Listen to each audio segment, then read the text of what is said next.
ครับกล่าวคำบูชาพระพร้อมกันครับอะระหังสัมมาสัมพุทโธภควาพุทธังภควันตังอภิวาเทมิสวากขาโตภควตาธัมโมธัมมังนามัสสามิสุปฏิปันโนภควโตสาวกสังโฆสังฆังนะมามิ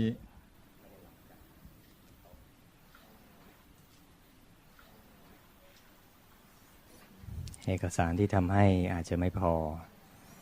กำลังปริ้นอยู่เดี๋ยวก็พระจะเอามาให้เพิ่มจะมี2 ชุดหนึ่งเป็นการสรุปคำบรรยายครั้งที่แล้วอาปนกชาดกเป็นการเล่าคร่าวๆถึงที่มาตั้งแต่สุเมธาดาบทได้ออกบวชแล้วก็พบพระพุทธเจ้าทีบังกรอันนี้เป็นครั้งที่แล้วก็เลยสรุปมาให้ญาติโยมบางท่านครั้งที่แล้วอาจจะจดไม่ครบนะส่วนในครั้งนี้นั้นได้ทำเอกสารมาเป็นปรมัตถบารมีซึ่งเป็นชาดก5 ชาติในพหุกาลกธรรม10เป็น5 ชาติแรกซึ่งในเอกสารที่ให้มาปรมัตถบารมี5 ชาตินี้ก็เป็นเฉพาะพระชาติที่ในพระบาลี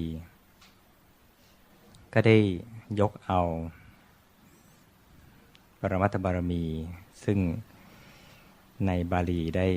ระบุไว้ว่าเป็นพระชาติสำคัญที่บำเพ็ญชีวิตสละชีวิตเพื่อการบำเพ็ญบารมีส่วนในชาติอื่นๆนั้นจะดูเวลาว่าจะมีเวลาสักเท่าไหร่ถ้ามีเวลาในตอนท้ายๆหมายถึงในครั้งต่อๆไปก็จะได้ยกเอามหานิบาตมาเล่าด้วยมหานิบาตเป็นชาติที่มีเนื้อความยาวที่พวกเราจะรู้จักในชื่อเช่นว่าพระตรีมีใบ้พระมหาชนกพระสุวรรณสามพระเนมิราชพระมโหสถพระภูริทัตพระจันทกุมารพระนารถพรหมพระวิทุระบัณฑิตแล้วก็พระเวสสันดรชาดกอันนั้นเป็นมหานิบาตคือเป็นชาดกท้ายเล่มซึ่งเป็นชาดกที่มีขนาดยาวพวกเราก็จะรู้จักกันเพราะว่านิยมเอามาเล่าเพราะว่ามีเนื้อความที่ซาบซึ้งแม้ว่าส่วนใหญ่ในมหานิบาตคือในพระชาติที่เรามักจะรู้จักกันเช่นพระเวสสันดรเป็นต้นจะไม่ใช่ปรมัตถบารมีคือไม่ถึงขั้นสละชีวิตเพื่อการบำเพ็ญบารมีแต่ว่าเป็นพระชาติสำคัญคือมีเนื้อความที่สละสลวยมากไพเราะนะเดี๋ยวนี้น่าจะได้ต่อเนื้อหาจากครั้งที่แล้วก่อนครั้งที่แล้วได้กล่าวถึงความหมายของคำว่าบารมีและความหมายของโพธิสัตว์นะไม่รู้มีเอาชีตของเก่ากันมาหรือเปล่าครั้งที่แล้วได้กล่าวถึงความหมายของบารมีซึ่งมีศัพท์มากโดยง่ายๆโดยย่อก็คือการบำเพ็ญคุณความดีที่พระโพธิสัตว์ทั้งหลายต้องบำเพ็ญซึ่งการบำเพ็ญบารมีนั้นจะนับว่าเป็นบารมีจะต้องเป็นไปเพื่อการชำระล้างกิเลสนั่นเองคือไม่หวังผลอื่นไม่หวังผลทางด้านลาภสักการะหรือว่าความสุขใดๆจนถึงไม่หวังผลในการไปสู่สวรรค์เมื่อไรก็ตามที่พระโพธิสัตว์เห็นประโยชน์ในการสร้างความดีเพื่อที่จะชำระล้างจิตใจให้บริสุทธิ์เมื่อนั้นก็เรียกว่าเป็นบารมีทันที ลักษณะของบารมีนั้นท่านเรียกว่าเป็นการบำเพ็ญบุญในลักษณะที่เรียกว่าเป็นวิวัตตะคามินีกุศลคือการเจริญกุศลที่หมุนกลับแห่งวัฏฏะสงสารคือทำให้วัฏฏะสงสารนั้นสั้นเข้าครั้งที่แล้วได้ไปจบอยู่ตรงการกล่าวถึงระยะเวลาการสั่งสมบารมีของพระโพธิสัตว์ซึ่งต้องเข้าใจว่าคำว่าโพธิสัตว์หมายถึงคนทุกคนที่ต้องการหลุดพ้นใครก็ตามที่ต้องการหลุดพ้นตั้งเจตนาในขณะนั้นว่าเราจะทำทุกสิ่งเพื่อให้เกิดปัญญาแก่การตรัสรู้ธรรมแม้ต้องการเพียงแค่สาวกบารมีญาณก็คือต้องการเป็นเพียงพระอรหันต์เท่านั้นก็เรียกบุคคลนั้นว่าโพธิสัตว์เหมือนกันนะไม่มีความแตกต่างเพราะว่าธรรมดาโพธิสัตว์นั้นมีด้วยกัน3ประเภทคือโพธิสัตว์ที่เป็นพระสัมมาสัมพุทธโพธิสัตว์ก็คือต้องการเป็นพระพุทธเจ้าแล้วก็พระปัจเจกโพธิสัตว์ผู้ที่ต้องการตรัสรู้เป็นพระปัจเจกพุทธเจ้าเป็นพุทธเจ้าที่ไม่ตั้งศาสนาจนถึงต้องการเป็นสาวกโพธิสัตว์ก็คือเป็นพระโพธิสัตว์ในระดับขั้นสาวกคือไม่ต้องแสวงหาธรรมเองทั้งหมดนั้นก็รวมเป็นพระโพธิสัตว์ทั้งนั้นซึ่งพระโพธิสัตว์ทั้งหลายก็มีหน้าที่ที่ต้องสร้างบารมีในบารมีทั้ง10อย่าง10ประการทานศีลเนกขัมมะปัญญาวิริยะขันติสัจจะอธิษฐานเมตตาอุเบกขาไม่มีความดีใดที่ขาดไปได้คือทุกคนที่ต้องการหลุดพ้นจะต้องมีความดีทั้ง10อย่างครบเพียงแต่มากน้อยต่างกันในด้านระยะเวลาและก็ความเข้มข้นแห่งการเสียสละเท่านั้นนะระยะเวลาแห่งการสร้างสมบุญในการสร้างบารมีสำหรับผู้ที่ต้องการเป็นพระสัมมาสัมพุทธเจ้าจะต้องสร้างบารมีอย่างน้อย4อสงไขยกับ100,000 มหากัปผู้ที่ต้องการเป็นพระปัจเจกพุทธเจ้าต้องสร้างบารมีอย่างน้อย2อสงไขย100,000 มหากัปผู้ต้องการเป็นอนุพุทธะต้องการเป็นอนุพุทธเจ้าหรือว่าเป็นพระอรหันตสาวกต้องมาเป็นบารมี100,000 มหากัปอย่างน้อย100,000 มหากัป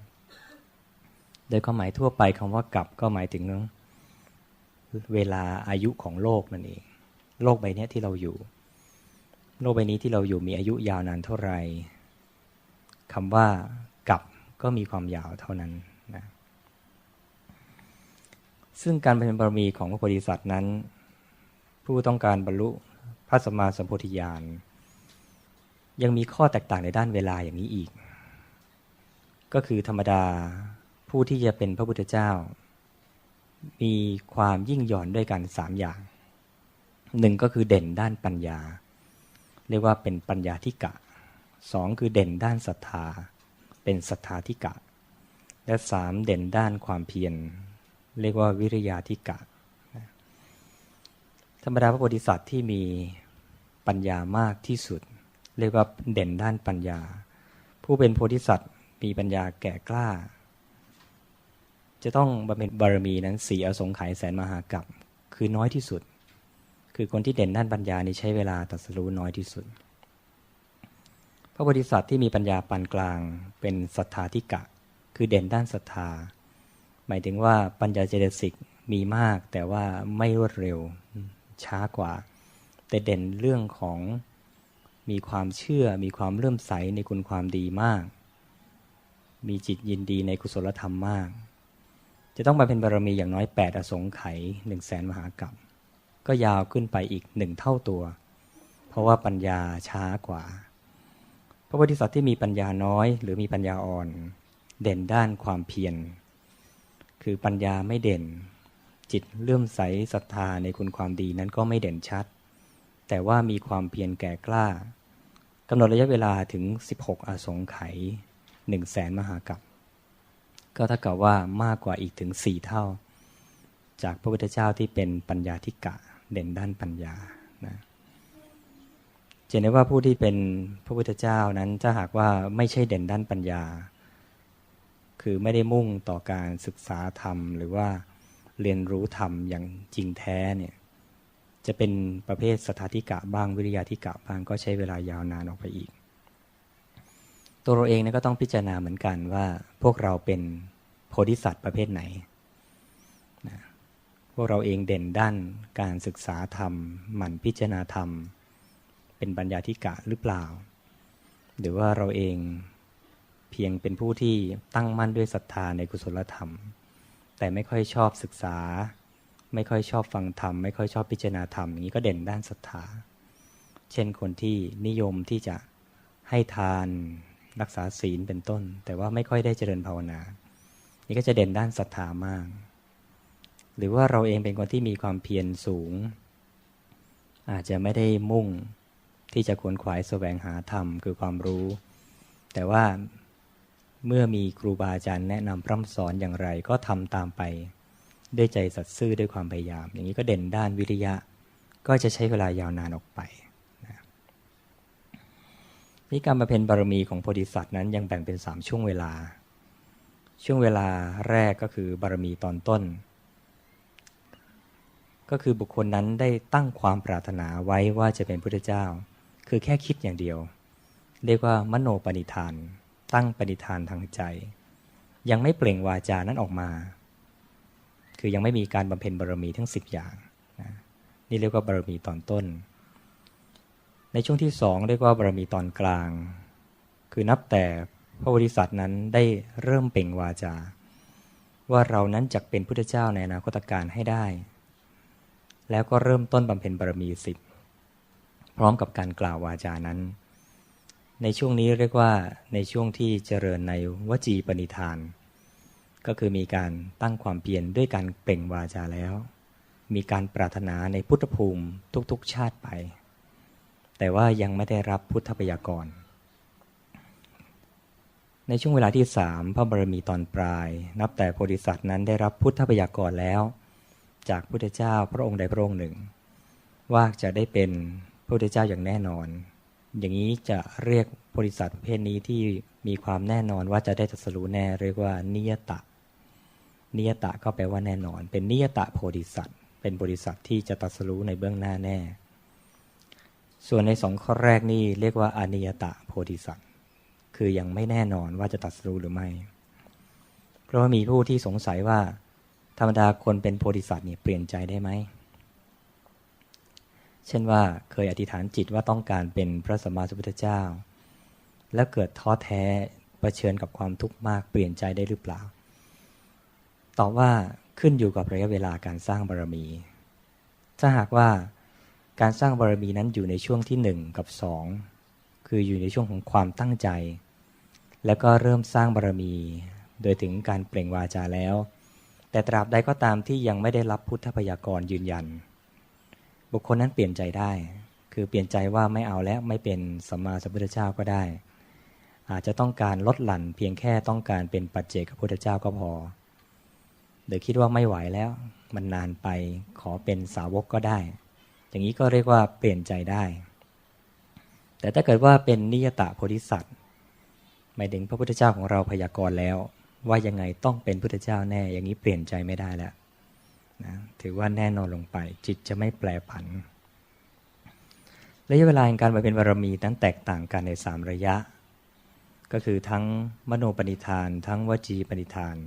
และก็ในบารมีตอนปลายหลังจากได้รับพุทธพยากรพระสัมมาสัมพุทธเจ้าประเภทปัญญาธิกะคือเด่นด้านปัญญาสั้นที่สุดจะต้องบำเพ็ญบารมีด้วยใจคือตั้งจิตด้วยมโนปณิธานด้วยเวลาอย่างน้อย7อสงไขยคือตั้งใจไว้ก่อน7อสงไขยเปล่งวาจาปรารถนาไว้9อสงไขยบำเพ็ญบารมีภายหลังได้รับพุทธพยากรแล้วอีกอย่างน้อย4อสงไขยแสนมหากัปรวมเป็นทั้งหมด20อสงไขย100,000มหากัปพระสัมมาสัมพุทธเจ้าประเภทสัทธาธิกะย่อมตั้งความปรารถนาด้วยใจเริ่มต้นก่อนคือคิดในใจว่าจะเป็นพระพุทธเจ้านั้น14อสงไขยเปล่งวาจาออกมาว่าจะเป็นพระพุทธเจ้าแน่อีก18อสงไขยบำเพ็ญบารมีภายหลังได้รับพุทธพยากรอีก8อสงไขยนี่คือสัทธาธิกะพุทธเจ้านะคือ คือเด่นด้านศรัทธาระดับที่2รวมแล้วทั้งหมด40อสงไขย 100,000 มหากัปมากขึ้นอีกเท่าตัวพระสัมมาสัมพุทธเจ้าประเภทวิริยาธิกะเด่นด้านความเพียรไม่เด่นด้านศรัทธาไม่เด่นด้านความมีจิตผ่องใสตั้งความปรารถนาด้วยใจ28อสงไขยเปล่งวาจาว่าปรารถนาพุทธภูมิ36อสงไขยบำเพ็ญบารมีภายหลังได้รับพุทธพยากรแล้วอีก16อสงไขย 100,000 มหากัป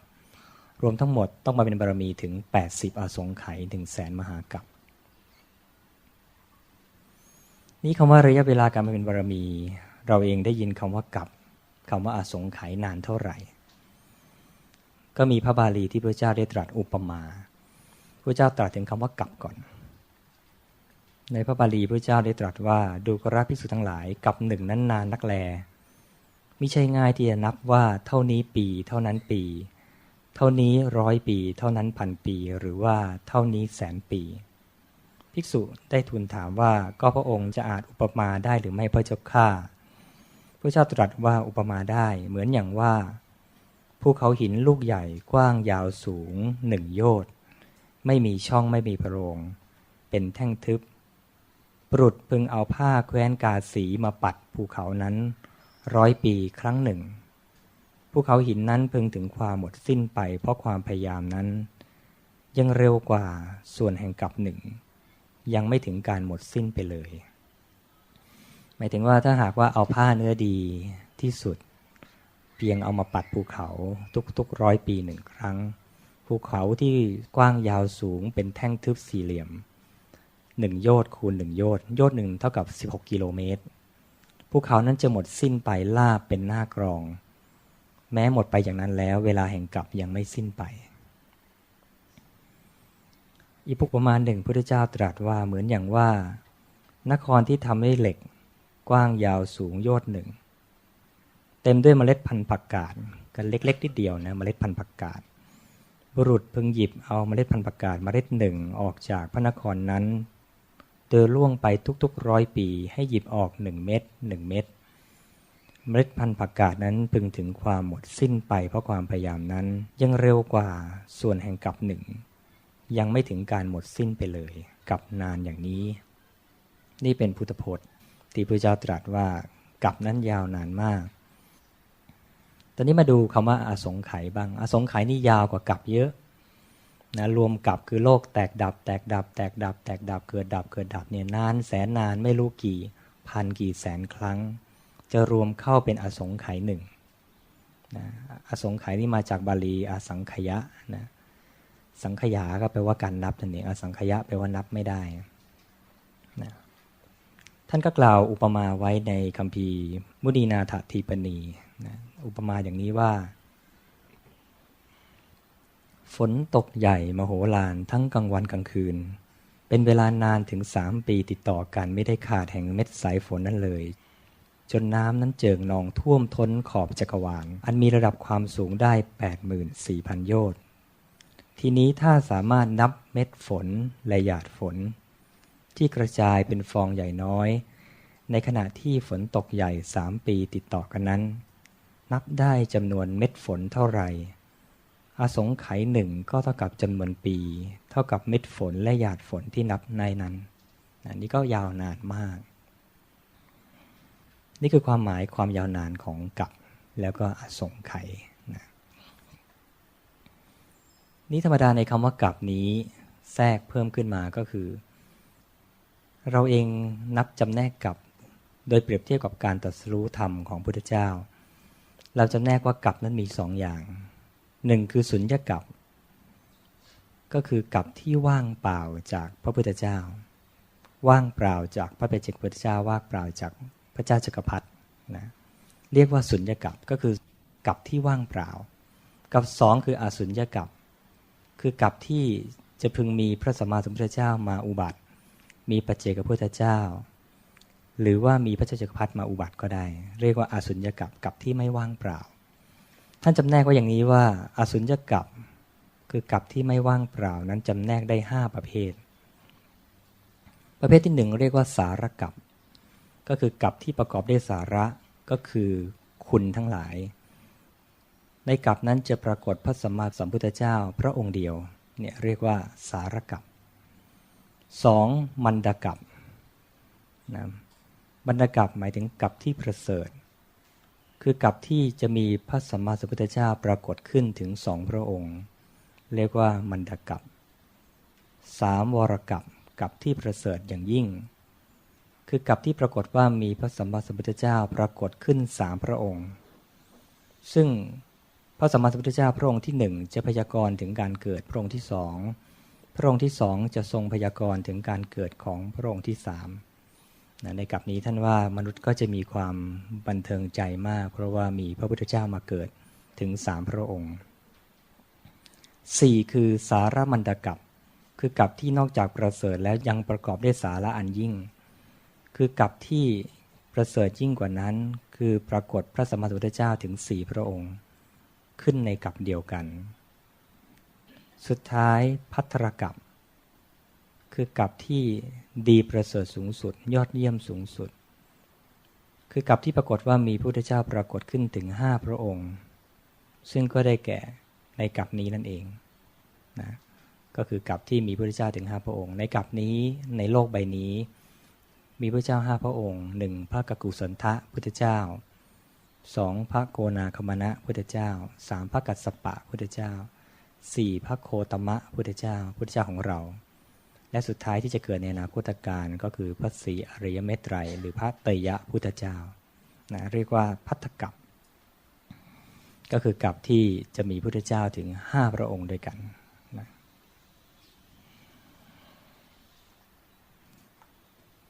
ในข้อต่อไปคือบุคคลจะตั้งจิตอย่างไรจึงเรียกว่าโพธิสัตว์คือเราต้องการเป็นพระโพธิสัตว์จะต้องตั้งจิตอย่างไรจะเปรียบเทียบโดยยกเอาอัตถกถาอังคุตตรนิกายชกนิบาตพระเจ้าได้ตรัสถึงทักษิณาประกอบด้วยองค์6ประการหมายถึงว่าผู้รับทานเนี่ยประกอบด้วยองค์6ประการพระเจ้าตรัสบอกว่าบุญแห่งทักษิณาย่อมถึงความนับไม่ได้เป็นห้วงบุญห้วงกุศลอันหาประมาณไม่ได้เป็นกองบุญใหญ่เปรียบเหมือนกับการถือเอาประมาณแห่งน้ำในมหาสมุทรว่าเท่านี้อาระหกะเท่านี้100อาระหกะเท่านี้พันเท่านี้แสนไม่ใช่กระทำได้ง่ายโดยที่แท้น้ำในมหาสมุทรย่อมถึงความนับไม่ได้ประมาณไม่ได้เป็นห้วงน้ำใหญ่ทีเดียวพระเจ้าก็ตรัสอุปมาอย่างเดียวกันว่าดูกระภิกษุทั้งหลายองค์3ของทายกองค์3ของปฏิกาหกทายกก็คือผู้ให้ปฏิกาหกก็คือผู้รับองค์3แห่งทายกเป็นไฉนดูกระภิกษุทั้งหลายทายกก่อนให้เป็นผู้ดีใจกำลังให้อยู่จิตย่อมผ่องใสคั้นให้แล้วย่อมปราบปลื้มใจนี้เป็นองค์3ของทายกหมายถึงว่าบุญกุศลอันเกิดขึ้นจากการให้ทานจะมีอานิสงส์มากฝ่ายผู้ให้ก่อนให้ต้องมีความยินดีระหว่างให้จิตผ่องใสให้แล้วก็เกิดความปลื้มใจนี่เป็นองค์3องค์3ฝ่ายปฏิกาหกคือผู้รับเป็นไฉนดูกระภิกษุทั้งหลาย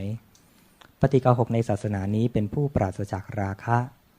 หรือกำลังปฏิบัติเพื่อกำจัดราคะเป็นผู้ปราศจากโทสะหรือกำลังปฏิบัติเพื่อกำจัดโทสะเป็นผู้ปราศจากโมหะหรือปฏิบัติเพื่อกำจัดโมหะนี้แหละองค์3ของปฏิกาหก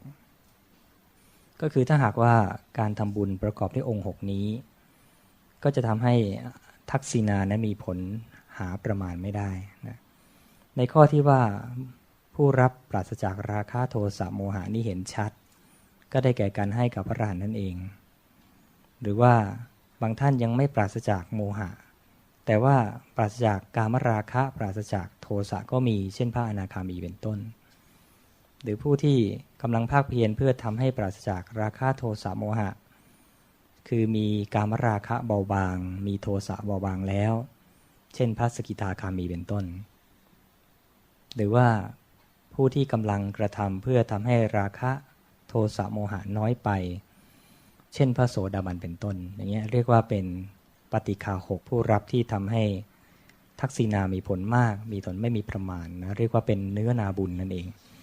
ในคัมภีร์อัตถกถาท่านอธิบายความบอกว่าบุคคลผู้ที่จะชื่อว่าเป็นพระขีณาสพ ที่เรียกว่าจะทำให้ทักษิณานั้นมีผลเหนือประมาณนั่นก็คือพระขีณาสพแต่ก็ไม่ใช่พระขีณาสพอย่างเดียวเท่านั้นแม้พระอนาคามีพระสกิทาคามีพระโสดาบันแม้โดยที่สุดแม้สามเณรผู้ถือพันธะบวชในวันนั้นทักษิณาที่ถวายแล้วก็ย่อมชื่อว่าประกอบด้วยองค์6ทั้งนั้นเพราะว่าแม้สามเณรก็บวชเพื่อโสดาปัตติมรรคเหมือนกันในตถกถานี้บอกว่าการทำบุญที่เรียกว่าผู้รับเป็นทักษิณาก็คือเป็นผู้ที่ควรแก่ทานไม่ใช่เพียงแต่พระอรหันต์หรือว่าพระอริยบุคคลแต่ว่าแม้จะเป็นภิกษุหรือสามเณรปุถุชนที่เพิ่งบวชก็ตามแต่ถ้าหากว่าผู้นั้นบวชเพื่อโสดาปัตติมรรคก็หมายถึงต้องการที่จะทำกิเลสให้สิ้นไปนั้นก็ถือว่ากระทำทักษิณาให้บริบูรณ์เช่นเดียวกันในความหมายของผู้ที่ต้องการทำกิเลสให้สิ้นไปนี่แหละ